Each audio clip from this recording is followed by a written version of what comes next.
দাদা ভাই, আমাদের প্রিয় নবী হযরত মুহাম্মদকে নিয়ে একটি হাদিস শোনাবে। নিশ্চয় শোনাবো, শোনো তাহলে। মুহাম্মদ, তুমি দেখতে বড়ই কুৎসিত, নাউজুবিল্লাহ। এই কথাটা আমাদের প্রিয় নবী হযরত মুহাম্মদ সাল্লাল্লাহু আলাইহি ওয়াসাল্লামকে আবু জাহাল বলেছিল।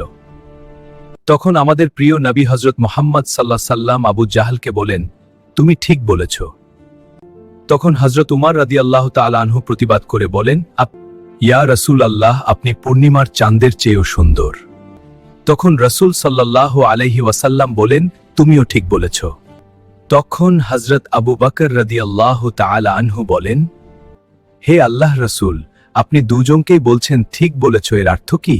তখন রাসূল সাল্লাল্লাহু আলাইহি ওয়াসাল্লাম বলেন, মানুষ যখন কিছু দেখে তখন তার ভিতরে নিজেকেই দেখতে পায়। অর্থাৎ সৌন্দর্য মানুষের অন্তরে বাস করে, যার অন্তর যত সুন্দর সে অন্যকে ততই সুন্দর করে দেখতে পায়। প্রিয় বন্ধুরা, ভিডিওটি ভালো লাগলে লাইক দিয়ে কমেন্ট করুন এবং পরবর্তী ভিডিও পেতে সাবস্ক্রাইব করুন।